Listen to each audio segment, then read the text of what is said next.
This regular meeting of the Board of Education is called to order. Let's rise for the pledge. I pledge allegiance to the flag of the United States of America and to the republic for which it stands, one nation, under God, indivisible, with liberty and justice for all. Mr. Volleson, please call the roll. Mrs. Mahalis? Here. Mrs. Click? Here. Mrs. Schneider? Here. Mr. Acom? Here. Mr. Cebulski? Here. All right, we begin tonight's meeting with special recognitions. Tonight we have Exhibit A1, which is a resolution to recognize excellence. The board is proud to recognize and congratulate Harry Holt for excellence in classified service. Mr. Hayes, would you like to introduce Mr. Holt?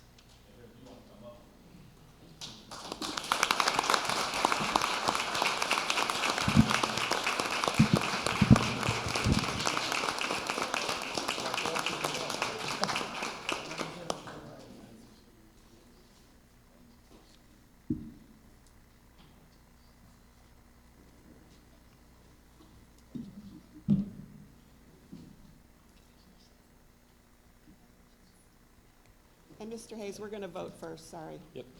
Can I have a motion? Moved. In a second. Second.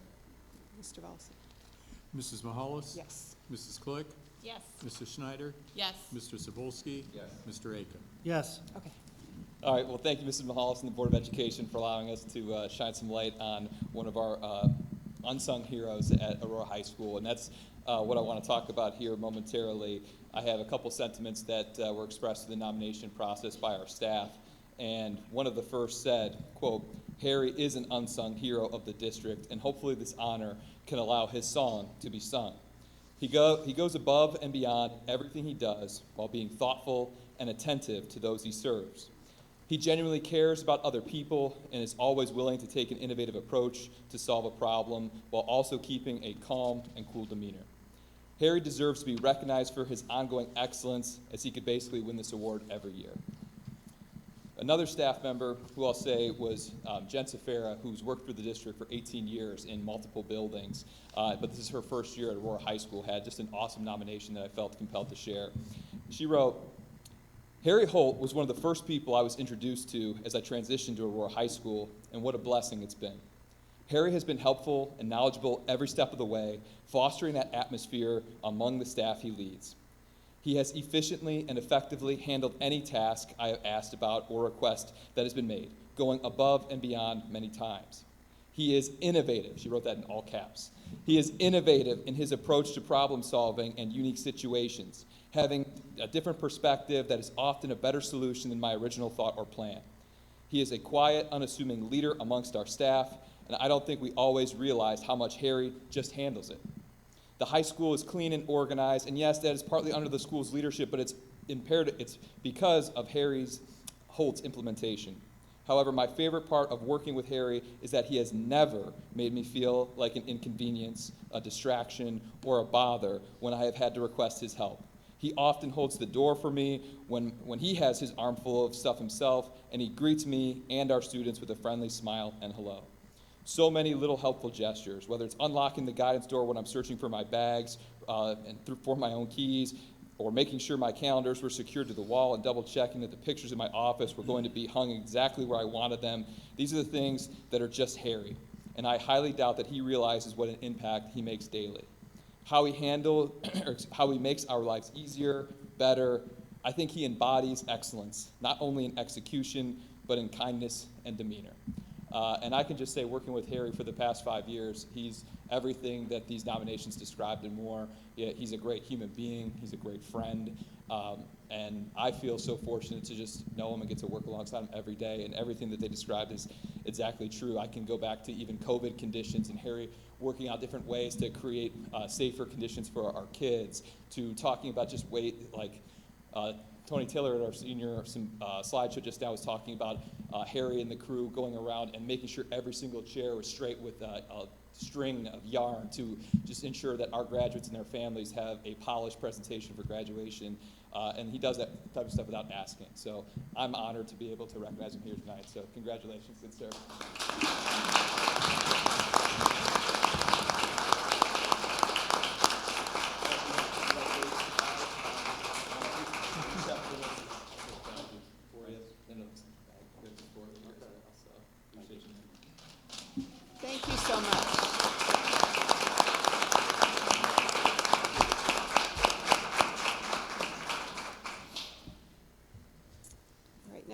Exhibit A2, which is another resolution to recognize excellence. The board is proud to recognize and congratulate Kim Armbrecht in excellence in teaching for the school year.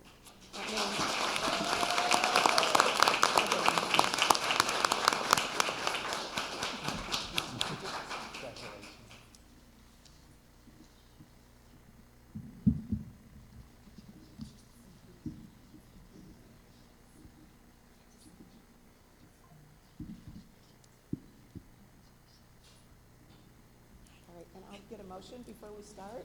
So moved. Second. Mr. Volleson? Mr. Akam? Yes. Mrs. Schneider? Yes. Mrs. Mahalis? Yes. Mr. Cebulski? Yes. Mrs. Click? Yes. Good evening, and thank you for allowing me a few moments to spotlight one of the most spectacular educators to serve our students and their families in the Aurora City School District, Kim Armbrecht. After her first 4 years of teaching first grade in the Columbus Public Schools, Kim has proudly served our students for the last 30 years in the role of reading specialist and first grade teacher here in Aurora. It is truly my honor to stand before you tonight to present the Certified Excellence in Service Award to Kim, an award that celebrates not only outstanding teaching, but also compassion, creativity, and the kind of quiet strength and love that help shape the very foundation of a child's education. This year, we are proud to recognize someone who embodies all of these qualities and more. Kim has touched the lives of countless students, families, and colleagues. If you've ever had the joy of stepping into Kim's classroom, you've seen the magic firsthand. It's a place where curiosity is nurtured, confidence is built, and every single child feels safe, loved, and capable. In Kim's classroom, learning isn't just about mastering letters and numbers. It's about discovering the joy in trying, the courage to ask questions, the power of believing in yourself, and knowing you are always loved. Kim brings a quiet but powerful energy to Craddock.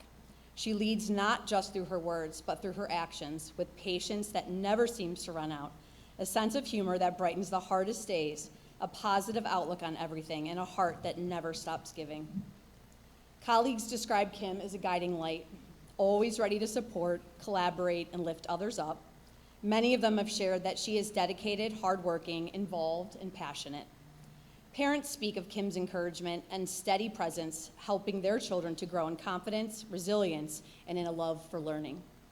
One parent even shared that they have been, quote, inspired by her unwavering commitment to her students. And her students, well, they say what matters most.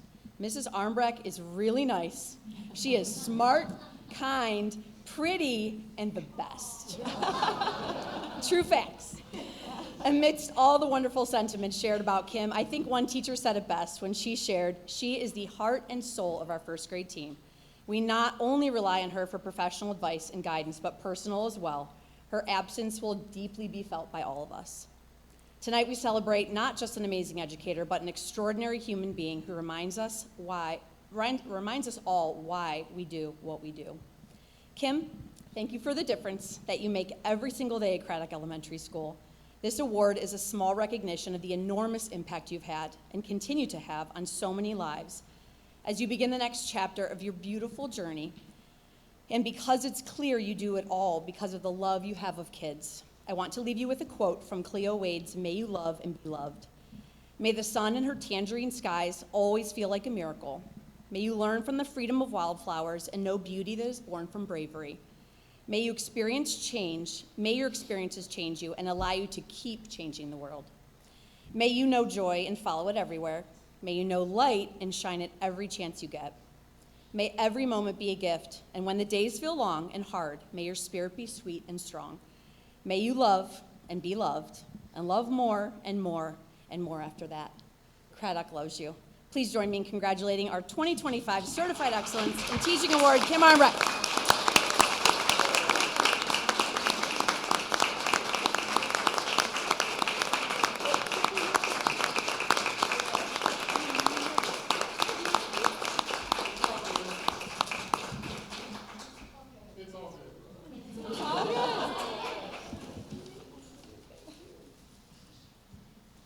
Well, congratulations to both, Mr. Holt and Mrs. Armbrecht. And thanks to all the first grade teachers for coming tonight. Make it fun. If at any point you'd like to leave tonight, feel free. You can stay if you want. Thank you.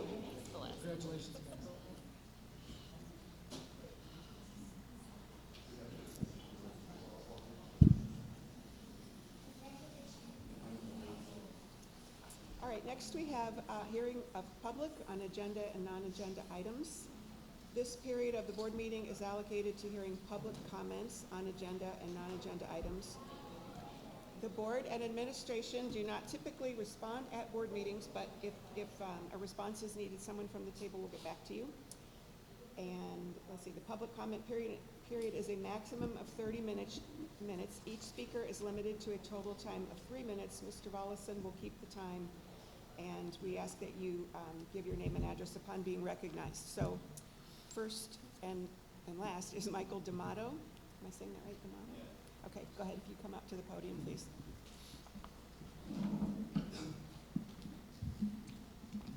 Michael D'Amato, 320 Chadwick Drive.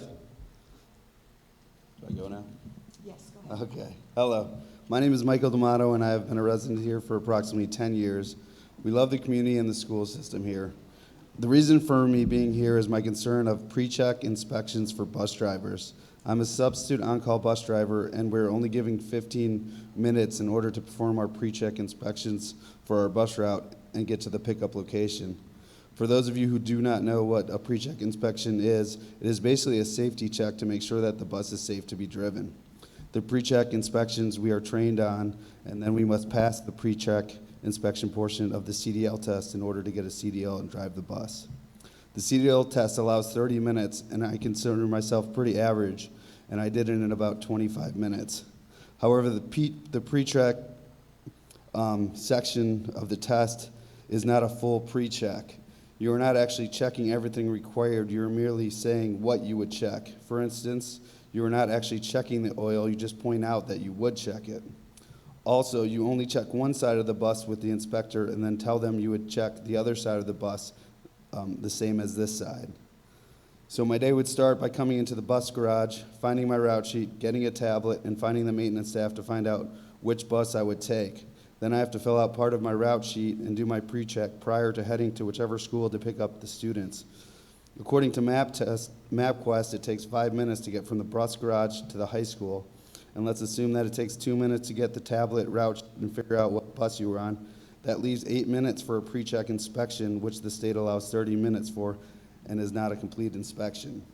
So I have two options. I can come in and work for free to make sure I do a proper inspection, or I can do whatever I can in the 8 minutes provided. Drivers can be personally liable in the event of an accident, so I choose to work for free. I brought this issue up to my supervisor, Christine Wingler, and she said that it is the board who sets this policy. She did say she would bring it up with Sal Arquilla, who is the Director of Facilities, Maintenance, and Operations. It has been several weeks, but I have not heard from either of them. That is why I'm here. I heard indirectly from Sal on a part-time cafeteria worker position that my wife and I were going to share. He had previously agreed to let me work 3 days and my wife Audra to work 2 days, but all of a sudden, as of Friday, that offer has been rescinded. I'm not sure if it's retaliation, but it feels like it.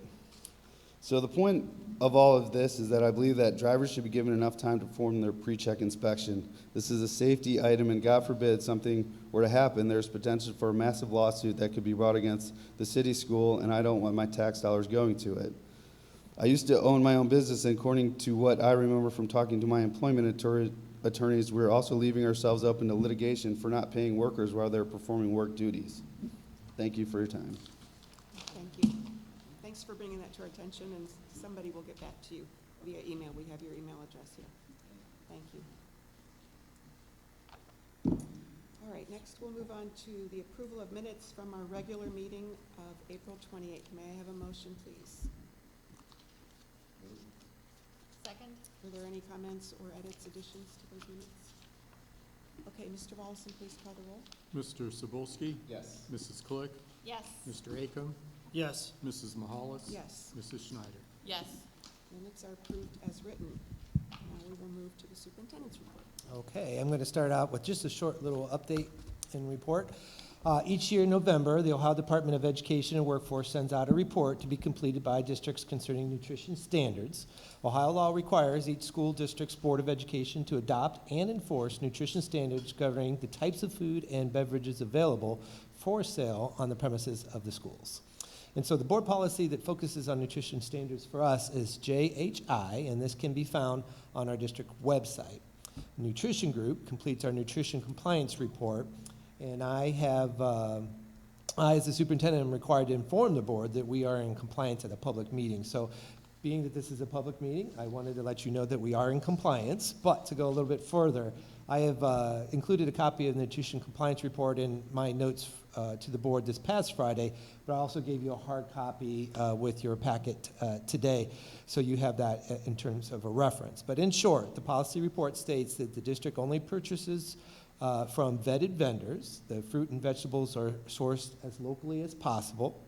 All recipes are approved by a licensed dietitian, and the district strictly enforces Smart Snack guidelines as well as approved hazard analysis, critical control point plan, which provides periodic training on food safety for our staff. So this is really just to inform the board. There's no need to vote or anything on it, but what we'll do is Nutrition Group will take this information and make sure that we're in compliance this fall when it comes up. Okay. And then Thank you. That's all I Thanks have. for being here, and thanks for the treat. and Okay. Paul.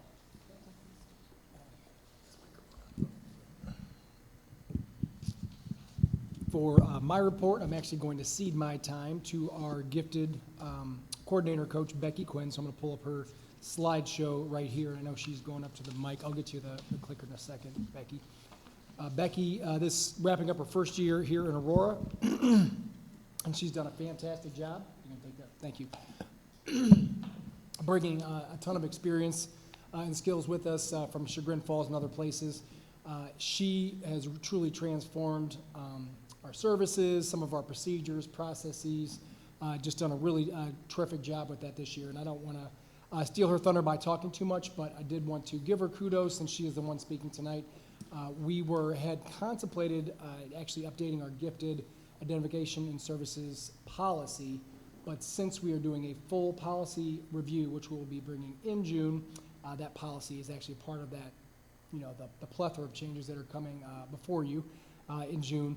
And really, our goal with that was to try to make that as relevant, but also make sure that it was sufficiently vague in a sense that we weren't constantly coming back to update it. So I don't know if you remember, but about a year ago, Shannon Gagel was here. We came and we did a gifted policy update along with a regulation, and some of those testing requirements had already changed. So we're trying to make sure the policy is flexible, doesn't need to be updated a ton. Obviously there still could be some updates, but Becky's done a great job also with the website and our communications, so we'll continue to provide all the updates there with the appropriate type of policy with that policy review. So Becky, take it away.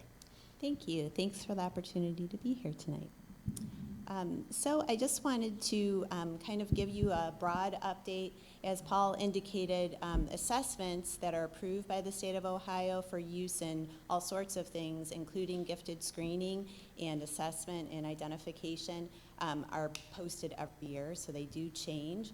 Fortunately, in the 24-25 school year, there was only one change for us, which was in the area of creative thinking ability and art screening. The tool that was previously used was no longer on the list, so we used the GATES 2, which we already had. For next year, we're able to use all of the assessments that we currently have, which is great, so there isn't a huge investment in purchasing new tests. For next year, the gifted rule, which is really what determines how everything operates in gifted education, there was something approved and it goes into effect as of July 1st of this year. They recently released a crosswalk doc that helps districts to identify the changes that they will need to make in order to be compliant. So we're on top of that. One of the biggest changes will be the removal of the creative thinking ability screening in K2 and 3-6. It was required, so we had done it in 2nd and 5th grade when we gave the Iowa and COGAT. We will no longer need to do that. One of the biggest in-district transitions for this year for us was to move toward the identification and posting of selection criteria for programs.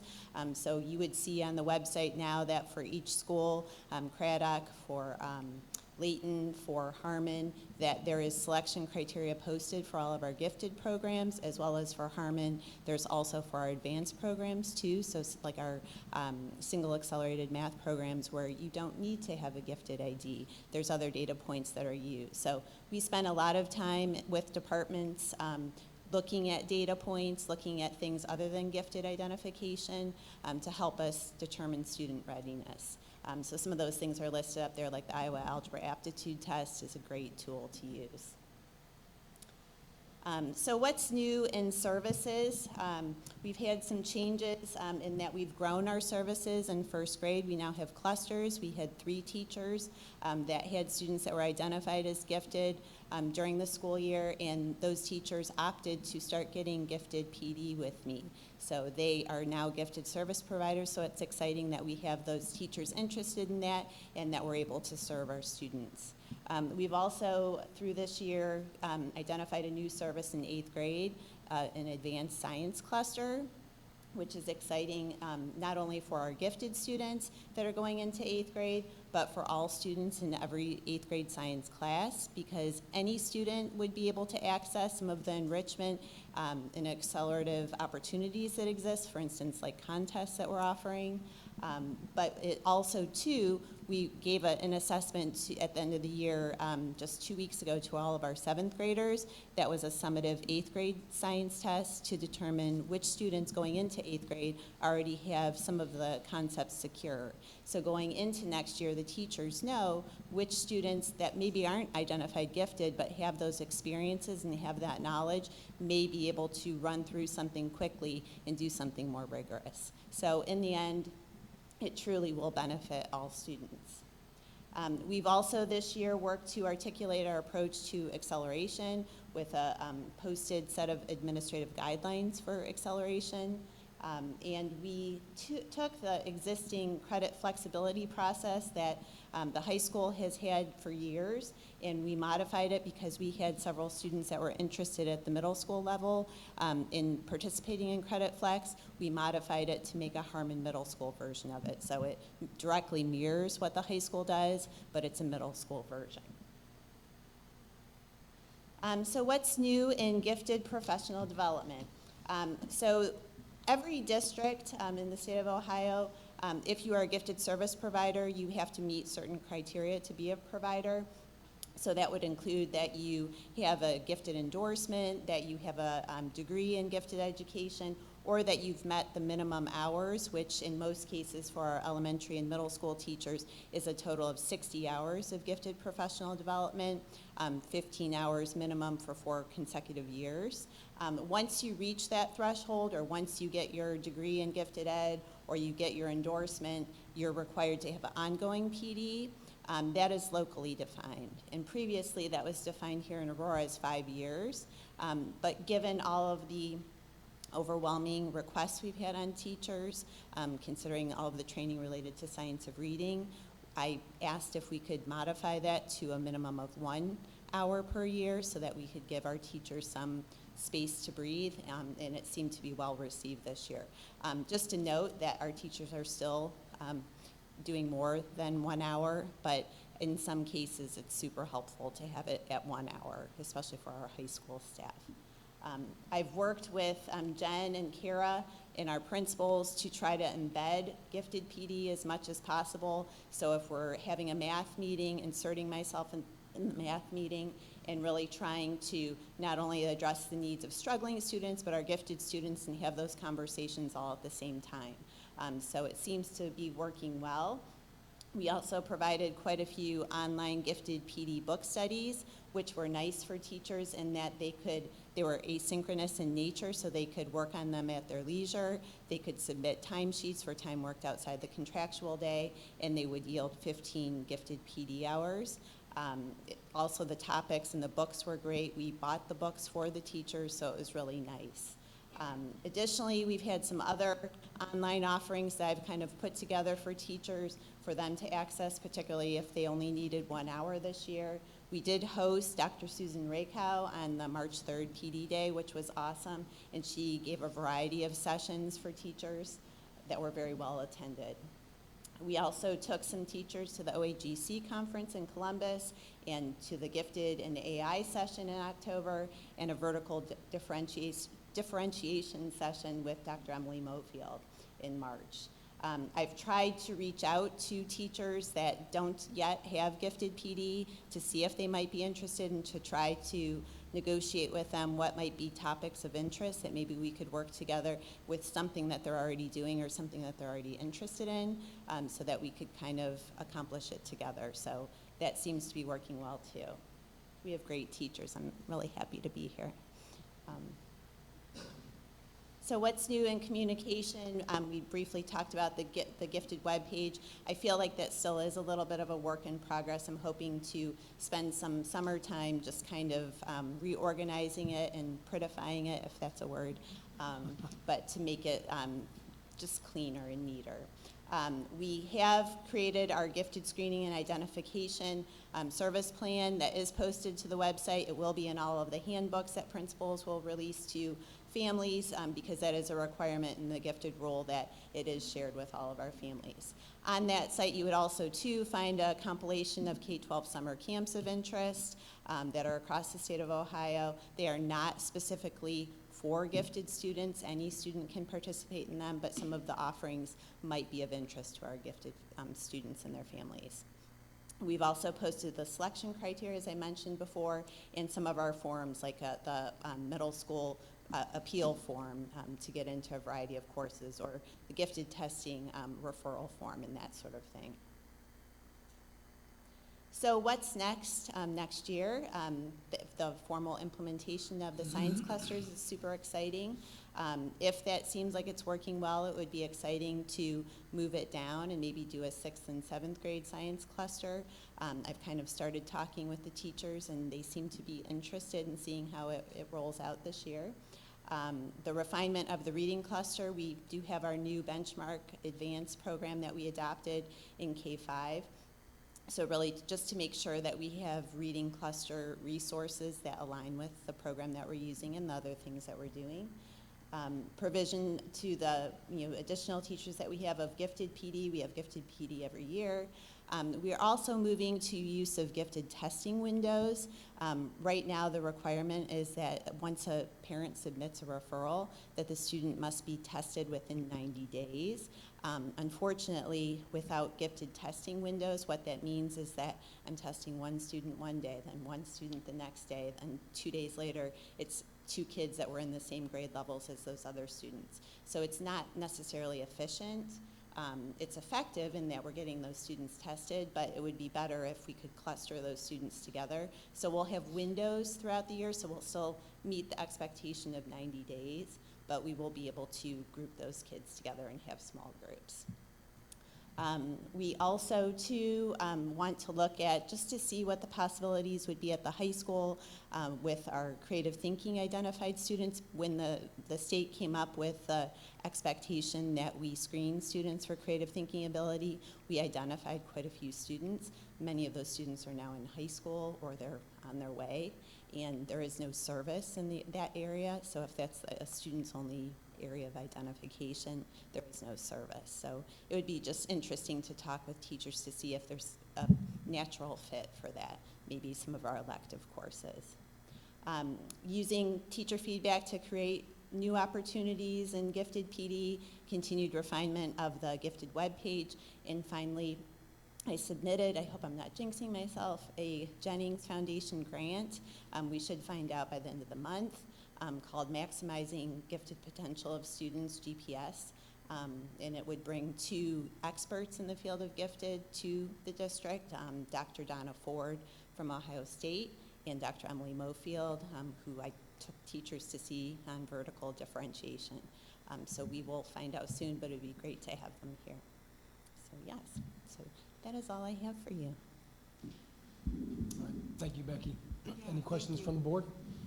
You can leave that, the clicker up there. Well, not really a question. Or I'm glad comments? to know that there will be opportunities for students who don't necessarily test into the gifted program for enrichment, especially I'm thinking about the 8th grade science cluster. But in a note that Dr. Milsich gave us, it said that it might be unit by unit basis, if I understood that correctly, like. The 8th grade clustering? Within a Mhm. classroom, they would be in an enrichment group? So depending on the subject every matter? 8th grade class will have a cluster within it. A cluster is defined as 3 similarly gifted students. So we'll have at least 3 kids in the class, but we could, in fact, have 10 gifted kids, but then from the test that I mentioned that students took a few weeks ago as 7th graders, the results from that test, and we've already disaggregated that data, we see some pockets, some of our gifted kids are high flyers across the board, but we have some kids that are not gifted that they do it could have been that they had exposure with a parent, or maybe a parent has a occupation that's related to the certain science content, or they took a trip. There's a variety of reasons why, but the reality is it might be secure. So maybe we spend a little bit of time making sure that they have all the, I's dotted, T's crossed, but ultimately they might not need all of that time that's intended. So they could be doing something different. Great. Okay, thank you. Anything else? Okay, thank you. Thank you. All right, thank you, Becky.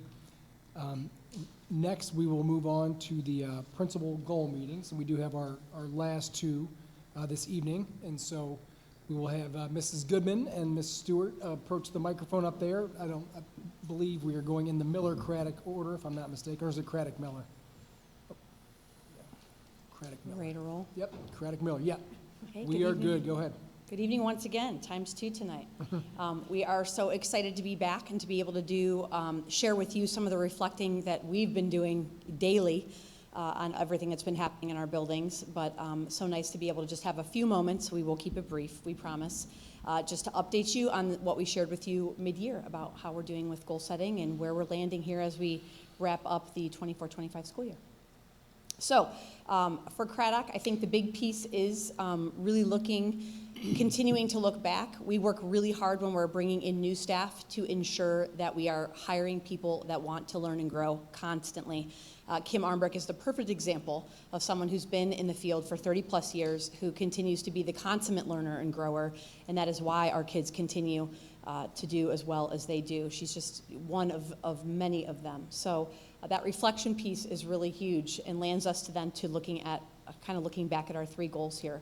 My first one here at Craddock had to do really with continuing to firm up our behavior incident report as part of our whole PBIS process.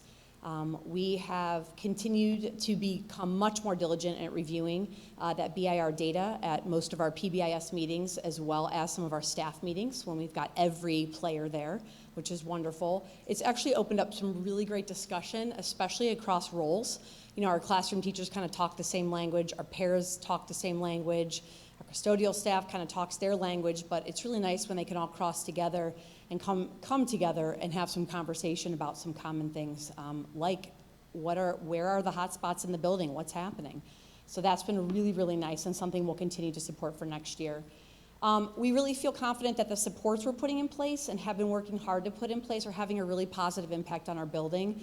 Last year alone, just looking very briefly at data and kind of picking some big pieces, we had 213 referrals to our BIR, with a lot of staff that were feeling like, help, I'm not sure what to do. This year that was down to 162.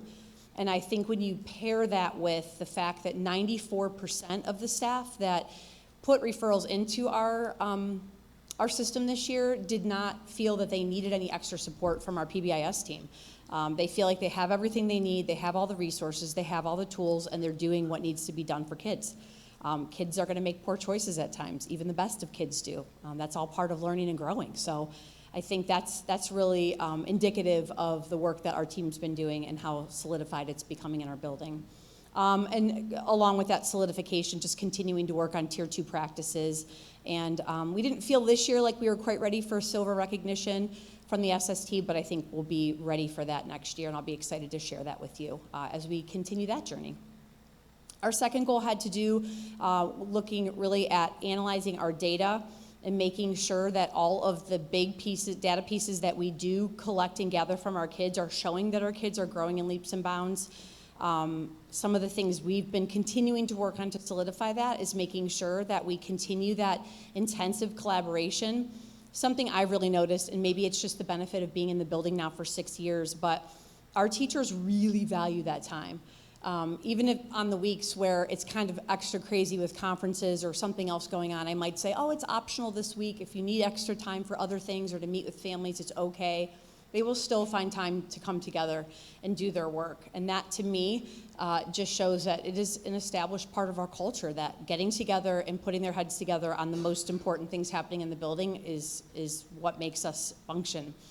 We also continue to recognize the critical form of our instructional leaders. It's not an easy job. It's not a high-paying job, supplemental, I should say, but the staff members that step up every year to be instructional leaders and help continue to push conversation in front of their teams and help push thinking and boundaries has proven to be really effective for us. So that's been something really great that we're continuing to work through. What we do every spring, after every benchmarking, but in the spring, we really break our data down from fall, winter, and spring. The measure for this goal was looking at the impact on our benchmarking data. So I wanted just to share a couple just big points with you under first and second grade. You can kind of take a peek at those. And then I did link our big ideas doc at the very bottom if you'd like to delve further into some of the big ideas of our data.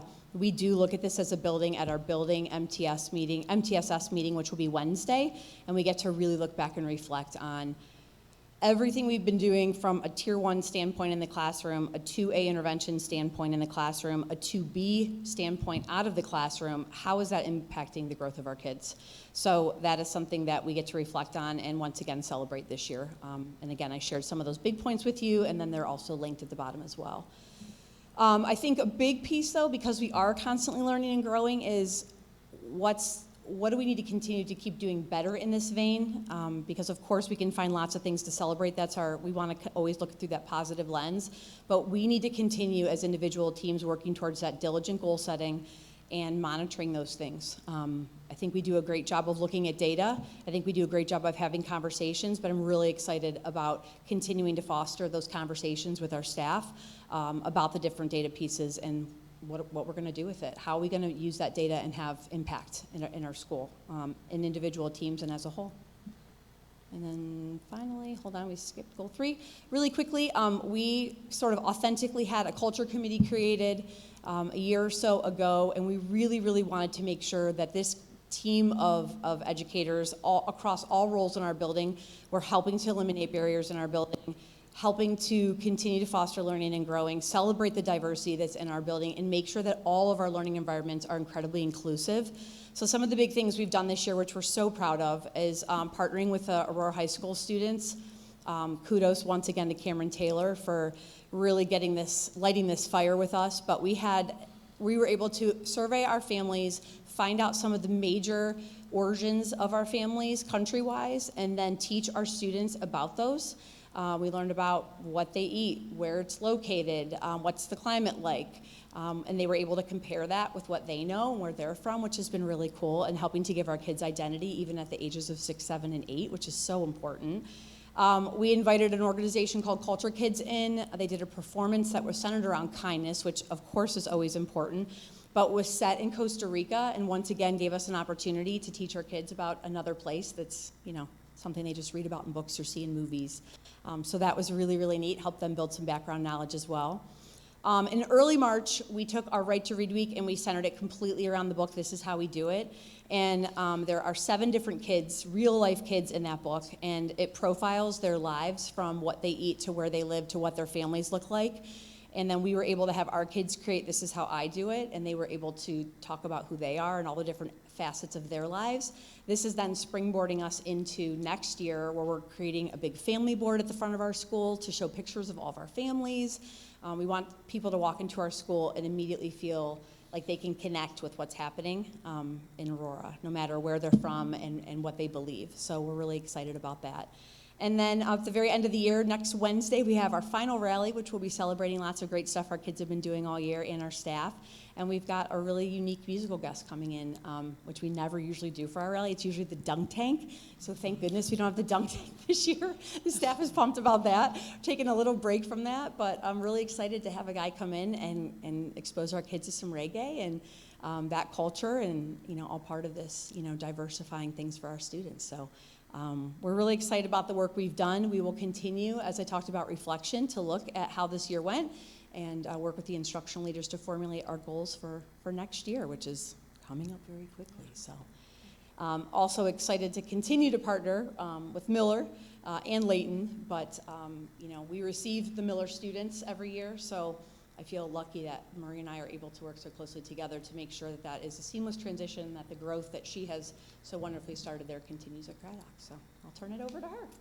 I wrap things up with our final little building at Miller Elementary, but this year we've had a lot of success helping our children grow. Sometimes from the first time that they start entering into the Aurora City Schools at age 3, all the way up to some 7-year-olds that we have in our building. So we're excited to share what we worked on this year. It's a little quick today. I apologize. Okay, our first goal this year was to continue to enhance the support of all of our learners and the whole child. We definitely work on their social, emotional, and academic development at Miller each and every year. We have been awarded the Gold PBIS Award for about 4 years now, and so we have applied once again for this year to receive the same award. But we found ourselves going all the way back to the beginning and looking at some of our Tier 1 things that have been in place for a really long time. So we look to enhance some of our teaching expectations, our posters, our 6 expectations that we teach at the beginning of the school year so that all kids know what it looks like, sounds like, and feels like to be a strong, happy, healthy child at school every day. So you will see these posters throughout our building so children know exactly what it looks like to have a safe body, a calm body. I'm in my personal space bubble. I know how to use my words to express my thoughts and feelings. And it's been a helpful tool that everyone can find throughout our building, in our gym, in our library, in our music room. On the other side of PBIS is MTSS. How do we track the progress monitoring of our kids in their social skills, their fine motor skills, their academic needs, and how are we keeping track of that as the year progresses? This year we've duplicated the school age process down into preschool. It's not something that is required, but now we are finding that a lot more students coming to us in preschool need some areas to focus on. So we met with every staff member every 9 weeks to support them, to make sure that they were growing in all of their developmental areas. And then we also presented at the SST8 in December to share how we were duplicating this process from the school age model all the way down into preschool. We continued that connection with the Green Local Schools all school year long, and we had some meetings with them so that they could kind of copy off some of the things that have been successful in our building down in their school system as well. Our second goal that we focused on this year was to continue to, our kindergarten team has been really working to align our math course of study, our assessments, usage, and how well are we monitoring our students in their mathematical development.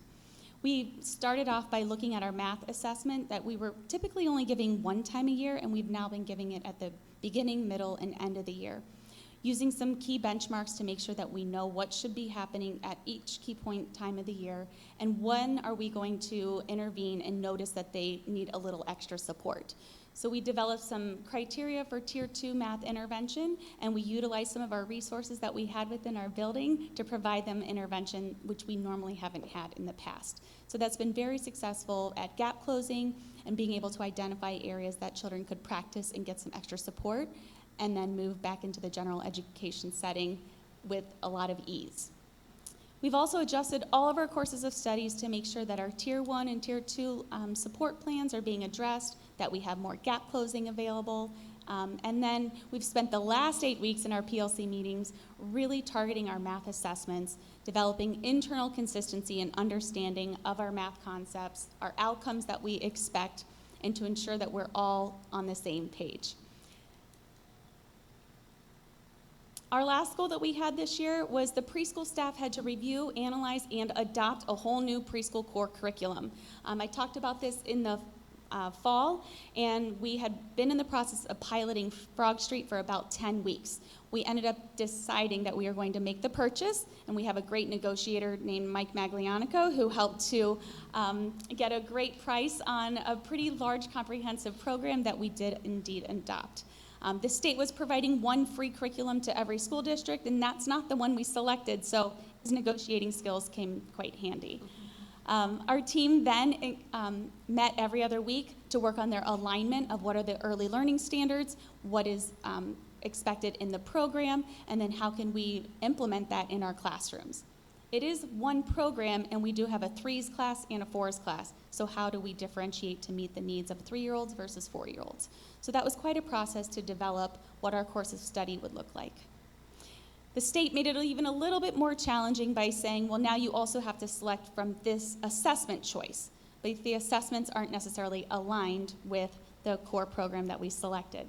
So we've been working with the SST8, Hudson, and Brunswick to make sure that we align the program that we selected with the assessments that we selected, along with the state diagnostic that we give called the ELA.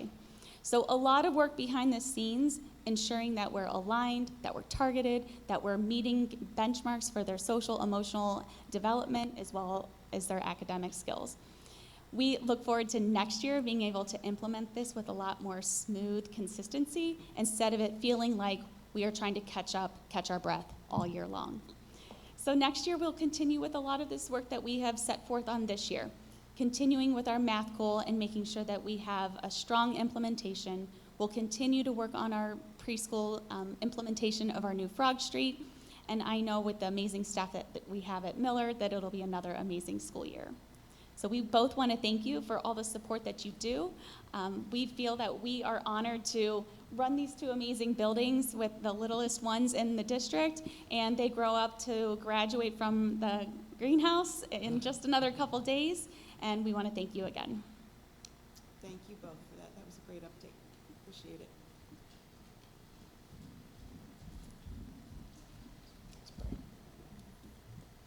Okay, does that conclude your report? Okay. Mr. Volleson. Thank you, Mrs. Mahalis.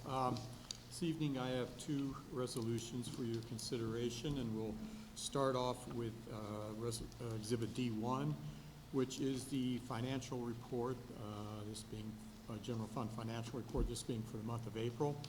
And in April, our expenditures exceeded revenues by about $1.2 million, decreasing our general fund cash balance to about $22.2 million, 10 months into the fiscal year. Our revenues were about 11% less than projected, and expenditures about 12.5% greater. Big thing on the revenue side, balance of the first half 2024 property tax receipts from Summit County were received. Property tax totaled $727,662, along with the public utility tangible personal property of $43,807. So with these, that completes our local property taxes for fiscal year 25. So in fiscal year 25, the total amount, this being the real property and the public utility, totaled $878,423, which is about $3.9 million increase over fiscal year 24. This is a result of the passage of the 5.9 mil operating levy in November 23, where fiscal year 25 is the first full year of collection, and it also includes the effect of the reappraisals on our 5.6 mil inside millage. Property tax allocation, we received $1.6 million from the Portage County tax rollback, and also another $174,000 from the Portage County homestead exemption. Summit County tax application should be coming sometime in May. One other thing on the revenue side, all other revenues are about $123,000 less than projected, and this is mainly as the revenue from the City of Aurora shared income tax on abated properties was not received in the month of April as it had been in the past. So I'm assuming we should hopefully have that sometime in the month of May. Expenditure side, personnel services were about $214,000 greater than projected, and this is a result of the payment of the Science of Reading Dyslexia stipend and we will be getting reimbursement from the state, hopefully before the end of the fiscal year, but we don't know exactly when that'll be coming yet. Also, supplies and materials were about 169,000 greater than projected as the high-quality instructional materials benchmark education in the amount of 175,000 was received and paid in April. We received about $134,000 in April of last year through the foundation as a subsidy, so we expended a little more than we did there, but Dr. Milsich had alluded to that, as we were able to save money from what we thought we were going to have to expend initially. So thus far for the fiscal year, revenues are about 177,000 less than projected, and expenditures about 743,000 greater. So right now we have an unfavorable variance of about $920,000 10 months into the fiscal year. But there'll be some reimbursements, like I mentioned earlier, $200-some thousand on the that reading stipend, and also looking for the money from the city of Aurora to come in. So things should, kind of come in closer together as we move to the end of the fiscal year. And that is the Exhibit D1 financial report for April. All right, may I have a motion, please? Second? Are there any questions for Mr. Volleson? All right, Mr. Volleson, please call the roll. Mrs. Mahalis? Yes. Mr. Aka? Yes. Mrs. Schneider? Yes. Mrs. Click? Yes. Mr. Cebulski? Yes.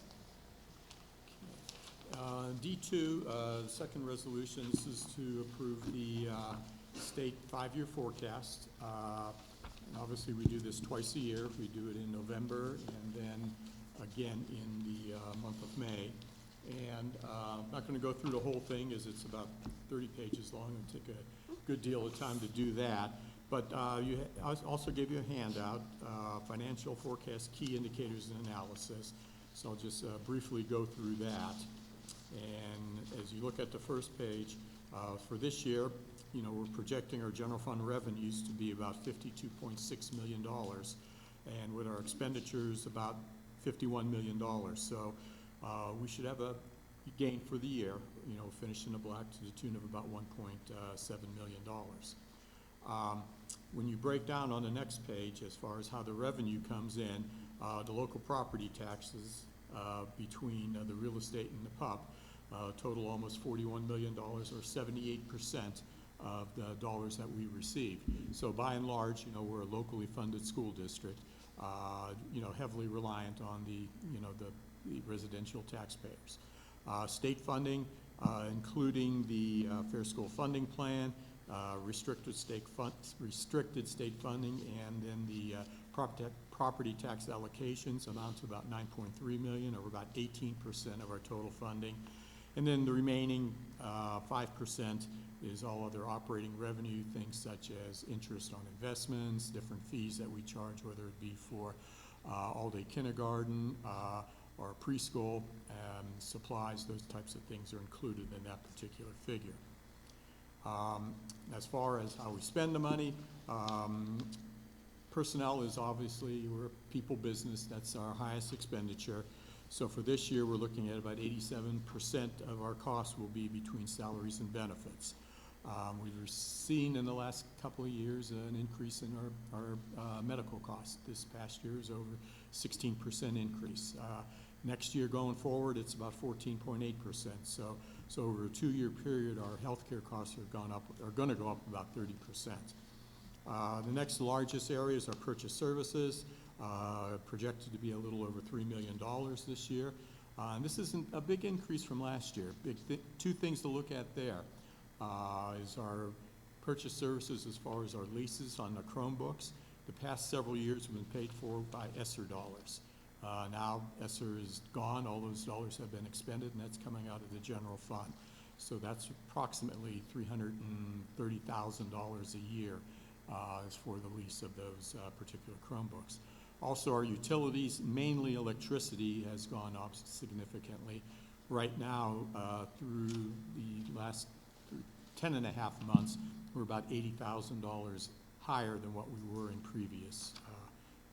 previously last year.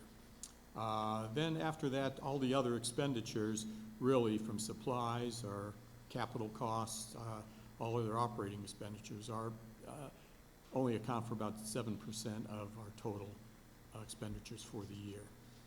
So you go to the next sheet and you could see what we're looking at. We'll continue to operate in the black for the next year or two, and then in 27 we'll start to see a decreasing cash balance based upon what we're looking at right now. Couple things to consider, obviously. This forecast doesn't include any base cost increases to whether it be the teachers, the custodial staff, or anybody else, as those contracts are in the process of being negotiated. So that will obviously change the outlook, and whenever those have been determined, we will update the forecast accordingly. So when you look at the next page, in previously what we've looked at, revenue change in the last several years was about 4.5%. We're projecting lower than that. They were higher then because of the levy passage. So when you pass new money, that's when you see the larger increase in the revenues, so from 4.5% down to about 2.6%. Annual changes in expenses are continue to go up. Again, the big driver has been our healthcare costs and some of the purchase services, as I had just previously mentioned. So finally, when you kind of break things down, just going to the last sheet, our fiscal year 2025 pupil expenditure, residential property owners portion, they pay about 64% of all of our costs. State, federal, and all of the others, about 36%. Bringing the average daily cost per pupil, we spend about $99 per student to educate them daily here in Aurora. So that is kind of in a nutshell what we're looking at in the five-year forecast. So if there's any questions, be happy to answer them.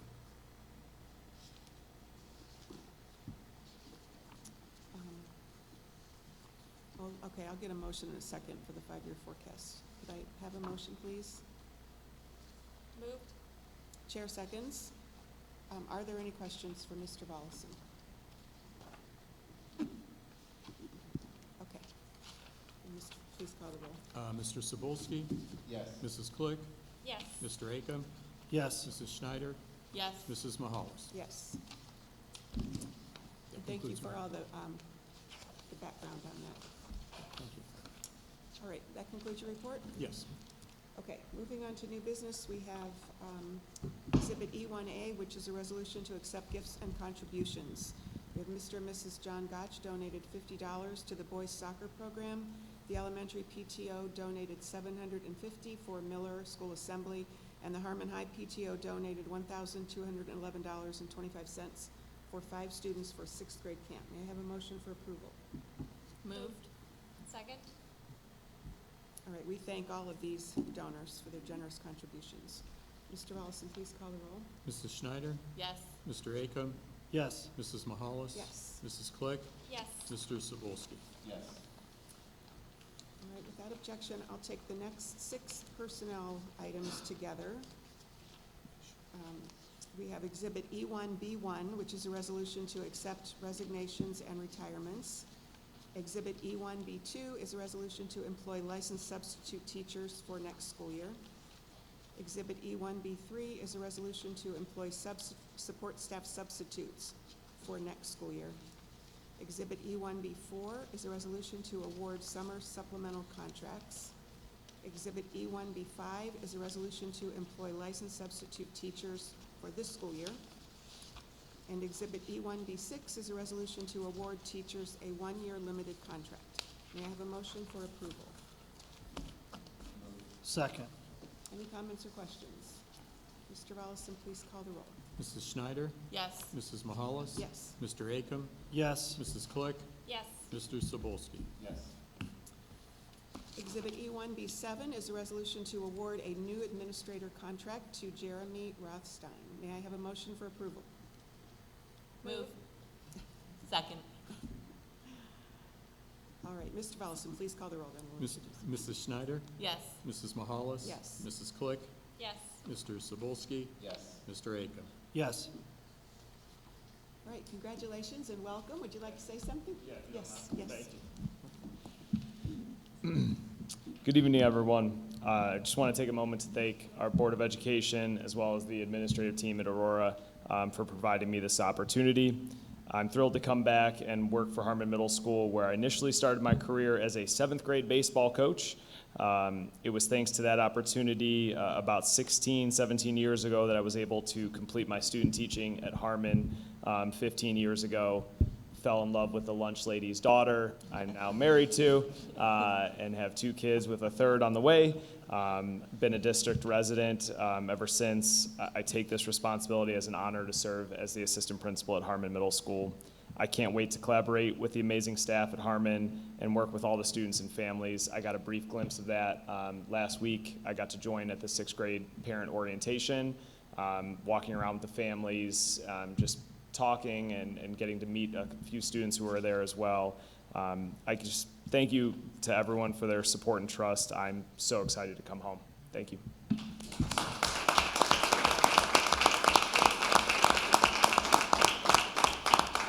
I know the lunch lady and her husband pretty well, so we're happy to follow. Okay, now we'll take Exhibit E1B8 through E1B11 together. E1B8 is a resolution to employ support staff substitutes for this school year. Exhibit E1B9 is a resolution to award a supplemental pupil activity contract to district and non-district personnel. Exhibit E1B10 is a resolution to adjust the employment percentage of a licensed staff member. And Exhibit E1B11 is a resolution to approve the introductory appointment of support staff. May I have a motion, please? Second. Are there any comments or questions? Mr. Volleson, please call the roll. Mr. Acom? Yes. Mrs. Schneider? Yes. Mrs. Mahalis? Yes. Mr. Cebulski? Yes. Mrs. Click? Yes. All right, all personnel resolutions are approved. Next, we have Exhibit E1C, which is a resolution to accept and approve the graduating class of 2025. May I have a motion? So moved. Second. I'll just say that I will get to you probably in an email tomorrow, the list of, diplomas, what we're doing at the ceremony, so I'll take care of that. Okay, Mr. Volleson, please call the roll. Mr. Acom? Yes. Mrs. Schneider? Yes. Mrs. Click?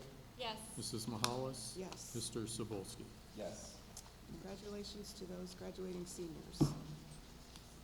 Exhibit E1D is a resolution to approve overnight sports trips. May I have a motion, please? Moved. Chair seconds. Are there any questions? Please call the roll. Mr. Acom? Yes. Mr. Cebulski? Yes. Mrs. Mahalis? Yes. Mrs. Click? Yes. Mrs. Schneider? Yes. Exhibit E1E is a resolution to approve an out-of-state and overnight field trip for the band. May I have a motion, please? Moved. Second. Any questions? And please call the roll. Mr. Cebulski? Yes. Mr. Acom? Yes. Mrs. Click? Yes. Mrs. Schneider? Yes. Mrs. Mahalis? Yes. Exhibit E1F is a resolution to approve the renewal of our food service contract. May I have a motion, please? Moved. Chair seconds. Thanks for the report. You can check that off your list. And are there any questions? Yeah, and I wanted to say, the nutrition group has been doing a fantastic job. Thank you for coming. The variety that they've offered the kids has really gone up, and I think their satisfaction has as well. Right, and I was looking, I saw sushi and all kinds of fun things. So. All right, Mr. Volleson, please call the roll. Mrs. Click? Yes. Mrs. Mahalis? Yes. Mr. Acom? Yes. Mrs. Schneider? Yes. Mr. Cebulski? Yes. Right, resolution is approved. Exhibit E1G is a resolution to award a contract for lease of copy machines. May I have a motion, please? Moved. Second.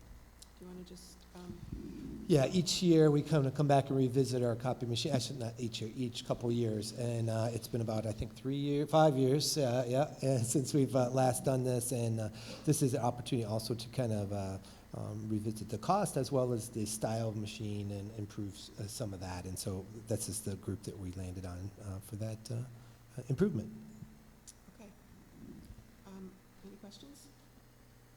Then Mr. Volleson, please call the roll. Mrs. Click? Yes. Mrs. Mahalis? Yes. Mr. Sobulski? Yes. Mr. Akam? Yes. Mrs. Schneider? Yes. All right, resolution is approved. We have no discussion items. Are there any board items other than moving into executive session? All right, well, with that, I would ask for a motion to move into executive session to discuss negotiations with for public employees. So moved. Second.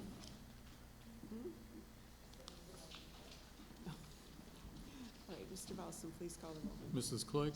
Yes. Mr. Sobulski? I'll give you time. Yes. Mr. Akam? Yes. Mrs. Mahalis? Yes. Mrs. Schneider? Yes. Now, we'll take a couple minutes for everyone to leave. No rush.